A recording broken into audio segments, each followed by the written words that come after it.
Hello there, this is Anna Amelia from Northeast Animal Rights doing another one of our Saturday Spotlight interviews.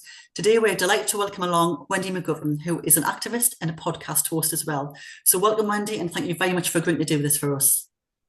Oh, thank you, Anna. It's lovely to be here. I'm very honoured and humbled that you asked me. So thank you. So we'll start straight away with the question which I ask everyone, which is, can you tell me about your vegan journey, please? Yeah, this is always an interesting one, isn't it? I think about this all the time. And if I look back and join the dots, it started really when I was a very young kid.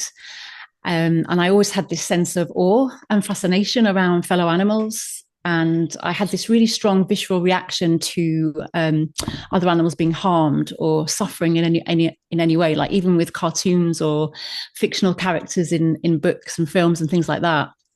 And one of my earliest memories of these feelings was when I was probably around 6 years old, and I saw a local boy that I knew chop up a bee on the pavement outside my nan's house.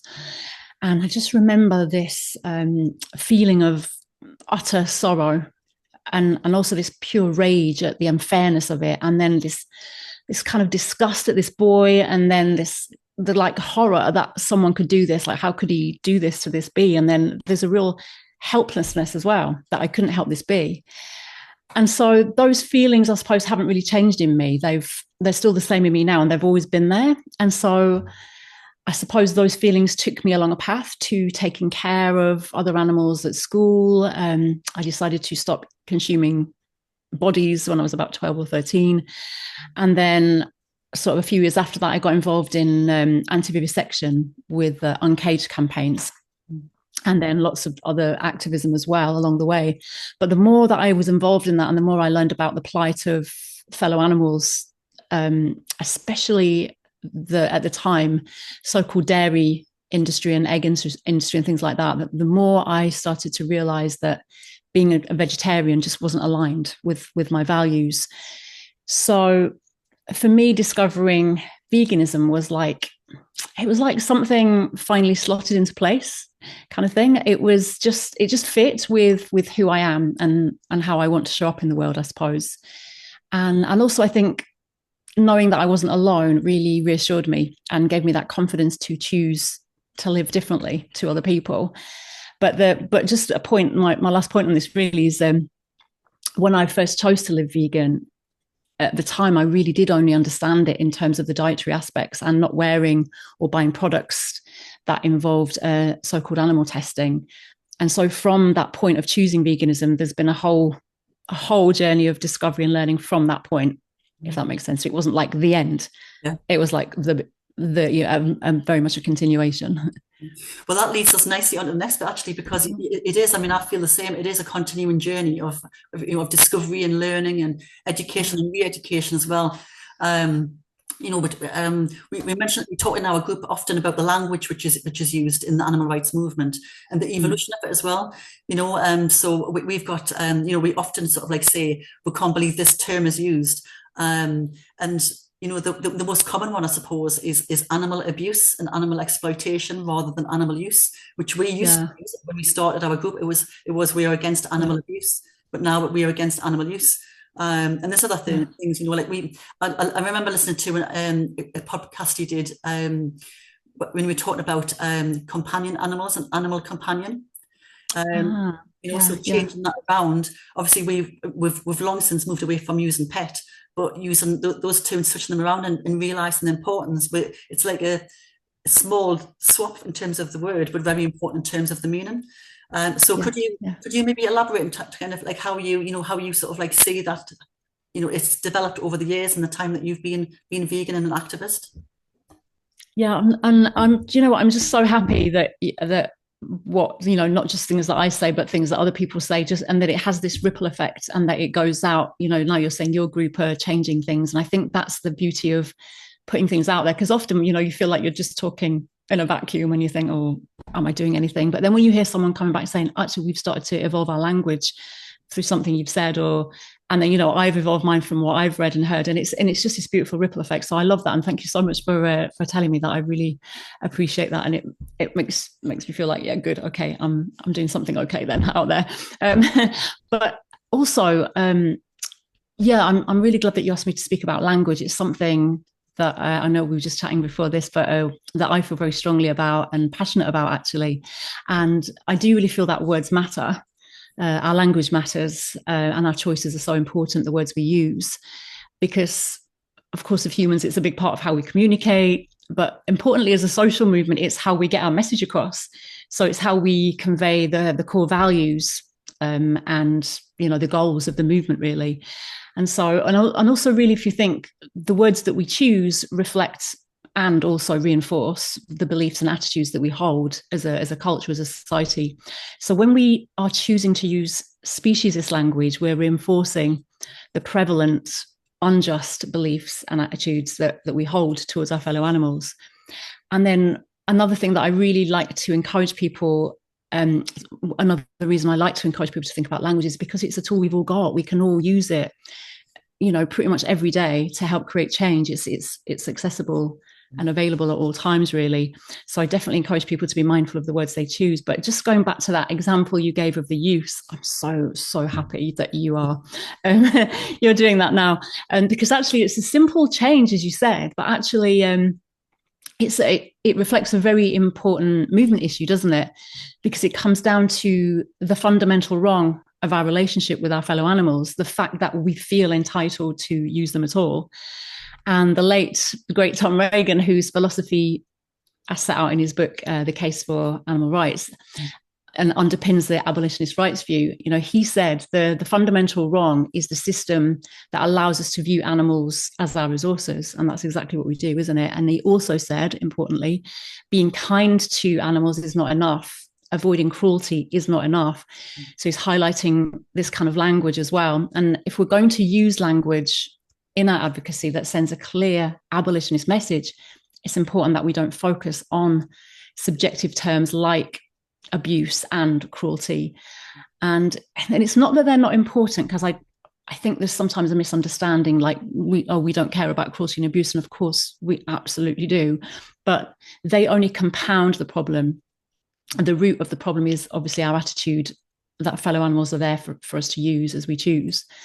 And so I think words like abuse, cruelty, and also another one, animal lover, I think the trouble is with these words is, and I'm seeing your reaction now, I'm just going to get your opinion as well in a second, but I think they have a very different meaning in a species culture that wants to keep breeding, using, murdering, consuming our fellow animals. And so we have to understand that language already has a culturally understood meaning, and they're not new ideas at all. And so they reflect the norms of a speciesist culture where we are conditioned to interpret cruelty, abuse, love in a way that still supports their use. So although our interpretation of these words changes as we've evolved as advocates, but most people's understanding of those words hasn't changed at all. So our meaning is no longer the same as their understanding. So when we speak about these things, there's a disconnect already in our communication. So end cruelty for non-vegans just means let's treat animals better while we use them and minimize, suffering when we kill them. So, and just, what's happening in the movement at the moment, and I'd love to hear what you say about this as well, is I feel that most of the language that is being used by those working towards abolition is the same as that being used by those wanting welfare reforms. So, welfarism advocates against cruelty and abuse. And that's because most people consider themselves animal lovers. Most people consider themselves against cruelty and are horrified by abuse. Most people care how other animals are treated. But the truth is, most people are speciesist and support animal use. Yeah. And that's the crux, isn't it? So speciesism and welfarism both support the continuation of the use of other animals, and abolitionism absolutely does not. So why are we choosing to use the same language? And I feel like we just need to be more radical with our language to reflect our radical position, and actually distinguish that position from the norms of speciesism and welfarism. So I've spoke for ages there. No, Anna, please jump in. I mean, what are you thinking about all of that? I did sort of like laugh, sort of chuckle when you talked about animal lovers, because this is the one which we have regular discussion about when we're doing outreach. Obviously there's lots of resources which say, are you an animal lover, friend of food sort of thing, and they're great to get people in, to get them to the table to talk. But we always say you've got to very, very quickly turn the conversation onto animal use, whether it's okay to use animals full stop. You can't sort of, I think because people, non-vegans don't understand the term animal use, if we put our messages out, which is we are against animal use sort of and resources, people are just they're not going to come and talk to us because they just don't get it. But as soon as we get them on our stall and talking to them about it, we need to make sure that the direction is abolition, and we shouldn't be doing anything, without their consent. I remember Ronnie saying, was it Ronnie? I think it was Ronnie saying that actually in a podcast which he was doing with Roger, talking about how you can have your hook to get people in, but you've got to make sure that the message is very, very clear, and that's what we try our best to do. You can meet people where they're at, because people don't. You have to meet people where they're at, because people sometimes are at the end of their journey and they're going to be vegan tomorrow, or it could be at the very start of it and they just haven't got a clue what you're talking about. But you've got to be able to keep your message clear and consistent. Otherwise, just muddying the waters, and you end up with. I had a conversation this morning with actually a member of the public talking about whether she should support the RSPCA's petition for or campaign for the abolition of use of gas in pig slaughter. And she said, as a vegan, she feels as if she shouldn't support it, but what can she do? And I said, well, the RSPCA are not a vegan organisation. We should be campaigning for no animal use, not better conditions. It's about no animal use. So this is the welfare argument we have all the time, and you will as well, no doubt. Yeah, no, absolutely. And I think you're so right. It's that you use a beautiful phrase there, smudging the waters. It's like, where's the distinction? Where's the clarity? If we're all giving the same message, no one's hearing anything different. It's very, it's under that speciesist umbrella that everyone's used to. It's familiar. And people do think they're on the same page. Non-vegans think they're on the same page as us when we say those things, because they go, oh God, I'm so against cruelty. It's horrific, isn't it, what we do to animals? And then you're kind of going, I don't think we're quite on the same page, but because we're not really putting the message across, we're not talking about the things that we actually want to see, or the fundamental wrong, going back to that. So yeah, I'm really happy to hear of all that you're doing. That sounds brilliant. I don't think, we don't always get it right, but I'm very much conscious of trying our best. We always try our best to do the right thing for the animals. So, I listen to, Roger and Ronnie and yourself and a few other people who are always trying to be guided by, to try and make sure that our message is still appropriate and still evolving as well. The more we learn about our movement, because I would say probably you and Ronnie and Roger and a couple of others are the people who know far more about the movement than I will ever know. And I'm still learning, and I'm still changing and still evolving in my activism and everything as well. So I always try to do the right thing. So it's really, really good to listen when I'm doing stuff on a Saturday morning, to listen to the podcasts and listen to the the Animal Rights Show, and sort of like get little tips and things. And I think, I can't believe I didn't think of that. That's why this is going wrong, or this is what we need to do. Because I think as an activist, we need to know how to go forward, but we also need to know where we came from as well. So I think it's really important that we do that. Yeah, I love what everything you just said there. It's brilliant. It is that sense of looking at the past to learn from the past, but also where we were going. But I think we all need to realize we can't do things perfectly, and it's just a case of reassessing and evolving. But I think that people like yourself and your group who are so open to that is just really heartwarming though as well, just to know that because I think once you think, you know everything and you're done, it's like, this is the right way, I think then it's lost. Because I think we need to be evolving all the time, including our language, but also other aspects of our activism as well. So yeah, it's really great to hear that. And I'm so glad you tuned into the show. Thank you so much. Nice to know there's someone there listening. Usually when I'm doing the the interview when I'm doing the sharing for interviews on a Saturday morning, I'll put it on in the background so I can listen and I kind of like absorb it as well. So it's a really good way of Yeah. doing activism and doing some work as well. It's great. I do that with podcasts as well. It's great, isn't it? Because you Yeah. always feel like you're, like you said, absorbing it and trying to learn new ideas. And I just had a few more things that I wanted to chat to you about the language, actually, and because I know this was our main point of conversation, just in case, because you never know who's listening and who's heard what and who hasn't. So, and I'm very inspired by Joan Denier's book as well. I mean, I don't maybe agree with everything in it, but there's some great content in there. And obviously language is something we do talk a lot about on the Animal Rights Show. And one of the co-founders, Jeremy Hess, set up a Facebook page on learning species language, and he provided like a lot of resources on his website about language. So I've been around this quite a while now. I wouldn't consider myself an expert in any way whatsoever. As I said to you before, I'm an explorer, always assessing and catching myself out all the time. Like, what did you just bloody say?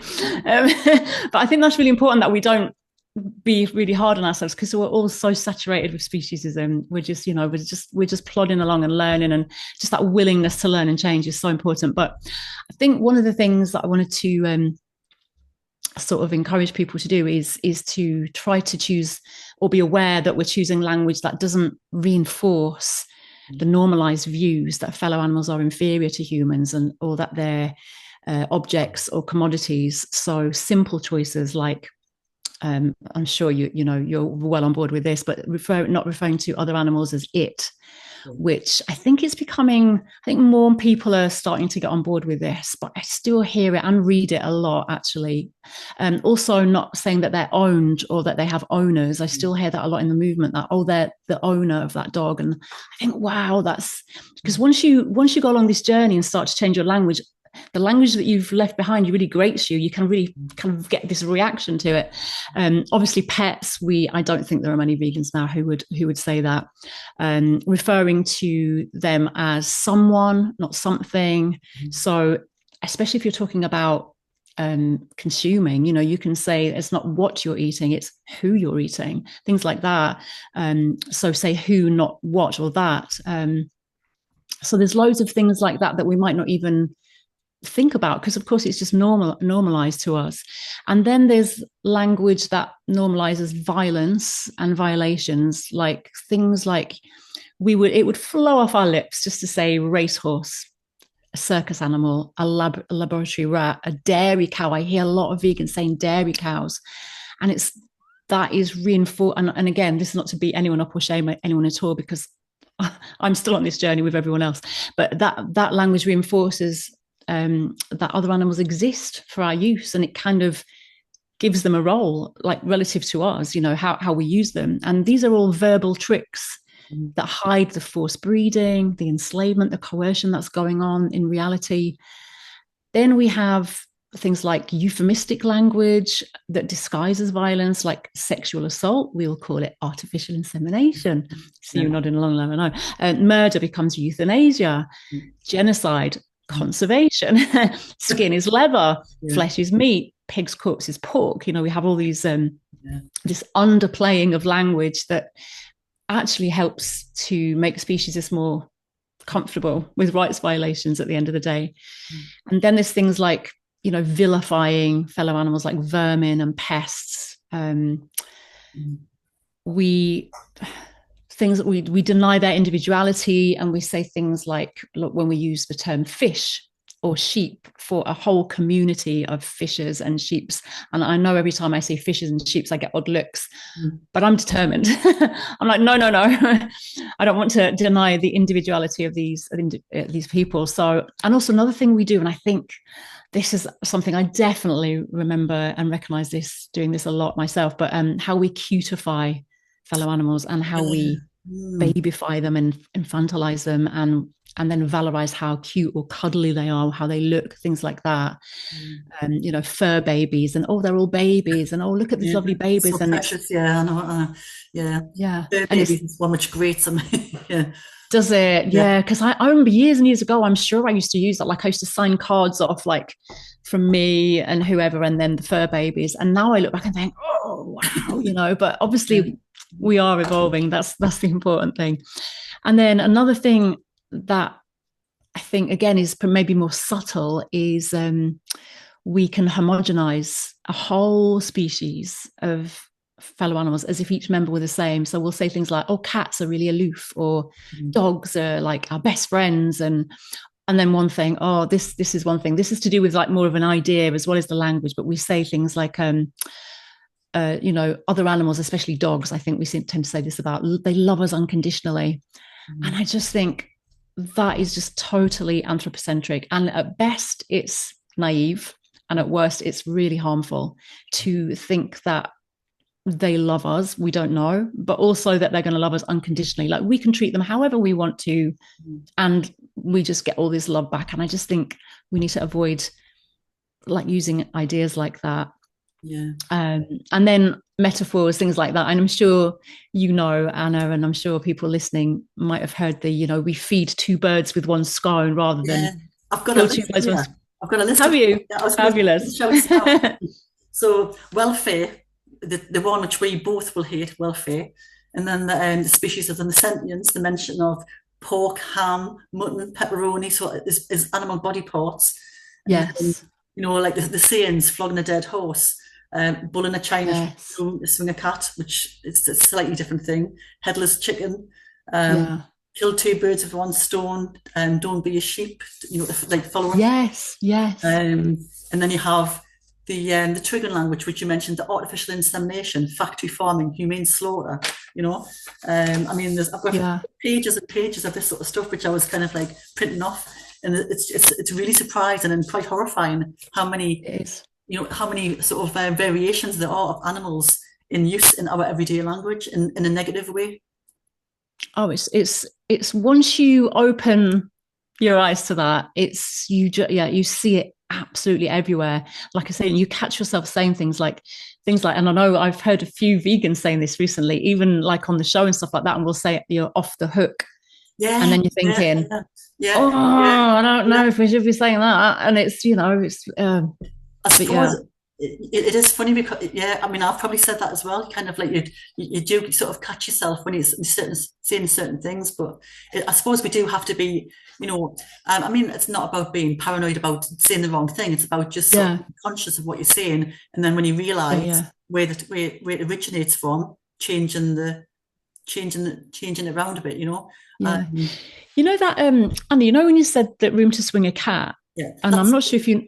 That's to do with the whip. The cat and nine tails, isn't it? Yeah, because I used to think, why are people swinging cats about? What's that about? And I used to really like worry about this. And like think, what is this? Why were people swinging cats? But actually, it's the cat and nine tails, and it was in ships, wasn't it? And like ships where there wasn't, and it was to do with punishment, I think. Yes, I think it was included in a long list which I got sent. Yeah. But also, things like to smell a rat, sly as a fox. Sitting duck, get a cat out of the bag. I mean, these are all horrendous. I mean, a cat out of the bag's a horrendous origin. Open a can of worms to liberate. That's what.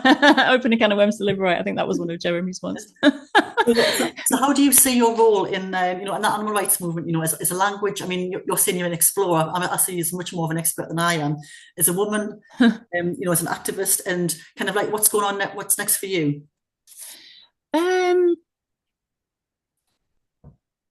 Right. So I'm trying to think.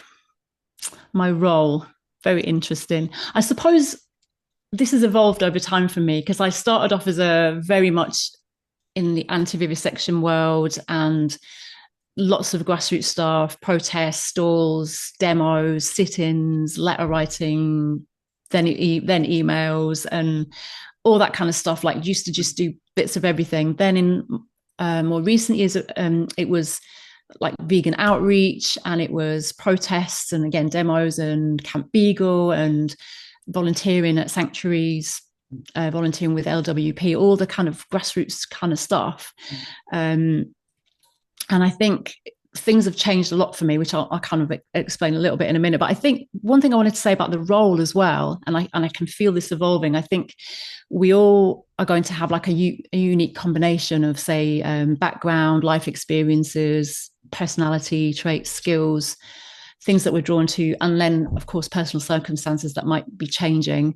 And I think that does shape the roles that we take within the movements. I think that's something that I'm realizing a lot. And also, think it's important for people to realize that they don't have to do a particular type of thing. There's lots of different things, and also just to feel where they're at, what are they drawn to, what situation are they in personally, what are their skills? Are there skills that they're not bringing to the table that they could? And I think for me, I've realized that one of my really big traits is curiosity and a thirst for learning, reading, exploring ideas, expanding my knowledge, and sharing that with others. I've got a lot of experience in teaching and coaching, and then way back acting. And I think they've all come to play in my activism.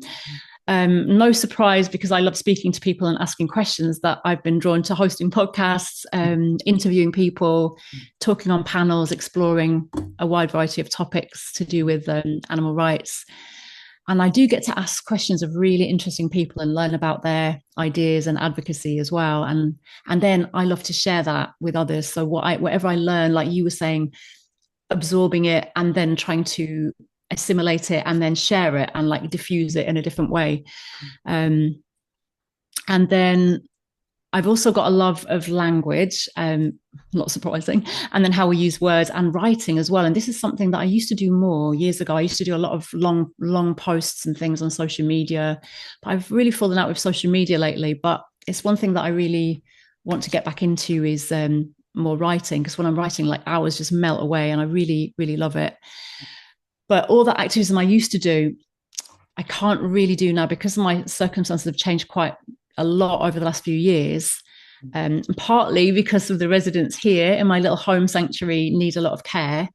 So my activism has had to change. So now I can't attend all those protests that I did or outreach events and the volunteering and stuff. So now I'm definitely focusing more on the animal rights show, which I love doing with Nella and Roger. We discuss a lot of movement issues like language, activism, advocacy in general. We have news items centering our fellow animals. We invite lots of interesting guest panelists on. And I feel what I really love about the Animal Rights Show as well is I feel we've created a small community, which is important for vegans, and to feel like they have that sense of belonging, I think is really important for us, so that we're not completely isolated as we can sometimes feel. And just to be among like-minded people sharing these ideas. My own podcast, Thrive Vegan World, I don't know if you have listened to that one, Anna, but that's been on a break. But that's something I'd love to get back into. That's more of a long-form interview discussion type thing with a guest. And then, the writing. So something I've been dabbling in is playwriting. I've written a short play. I've got more ideas, and I would like in some way in the future to like put on some theatrical performances, wow. Because I think like the arts can be a really powerful form of activism. And the plays that I've got in mind and the one that I've written is very much centered around ethical questions and our relationship with our fellow animals. So I'm really excited about doing something like that, and getting more into the writing side of things again. So you sound as if you're just like full on, no time for any rest, just sort of all the time going. But do you know what? It's really weird, Anna, actually, because now I'm not getting out to all that driving around picking up injured birds, or I'm not at Camp Beagle every weekend, or I'm not at the anti-fur protest or vegan outreach all the time. It doesn't feel like I'm doing enough. It never ever feels enough. And I know that's something I have to remind myself, we have to do what we can in our capacity and with our resources and everything. And I really do advocate that for other people. So I have to remind myself of that as well, that it never feels, no matter what we do, I don't think it will ever feel like enough, because the world is as it is, sadly. But I do totally get that. I mean, I have this conversation with my husband over and over again about the kind of like the amount of hours you feel as if you need to put in. Really, it's kind of like it's like a bottomless pit, isn't it? You just kind of it's just never ending. But I think what you're doing is really important, because it helps activists like me sort of it keeps us on the straight and narrow, and kind of makes sure that we're constantly learning, constantly evolving, and also giving us a lot of food for thought, a lot of food for thought, a lot of direction, and kind of ideas and where we want to go. So it is really, really, really good, really useful. Hearing your podcasts and hearing the on the Animal Rights Show and the different panels that you're on as well. Oh, that's lovely to hear. Thank you so much. Because what, just going back to that role really briefly, is you just reminded me saying that is a role that I feel quite strongly about is that because I love speaking to people and learning about all their work, and on my podcast and on the Animal Rights Show, we speak to a lot of people who are academics, scientists, activists, writers, all walks of life, doing lots of different interesting things. I feel like, in a way, I can be a kind of bridge, in a way, like taking ideas and yeah, sort of learning and knowledge, and then kind of filtering that through and hopefully sharing that with other people, and maybe in a way that's accessible and understandable and relatable. So some kind of like filter for that, in a way. That's what I think it's a very good description, actually, a bridge, because I mean, what I find is it's no good having, like, I mean, obviously we need the academics in the animal rights movement, but it's very hard to be an activist and sit and read a book which is very, very heavy and very dry, and very fact-based and research-based. But it's much more accessible to listen to someone like you who's already done that, and then you're kind of giving me the information which I need to know via a podcast or via YouTube or something like that. It's so much more useful for me. Yeah. Oh, that's really good to hear. I'm so glad. So yeah, it makes me feel better about doing all of that. Yeah, great. Thanks, Anna. Well, we're coming to the end of our time together now, so thank you. Oh, that's gone really quick. It's just flown, isn't it? I've thoroughly enjoyed talking to you. It's been really, really cool. Me too. Much. So I'm going to sign off now. So this is Anna Amelia from Northeast Animal Rights saying goodbye, and thank you for watching, and thank you very much to Wendy McGovern for joining us today. Thank you.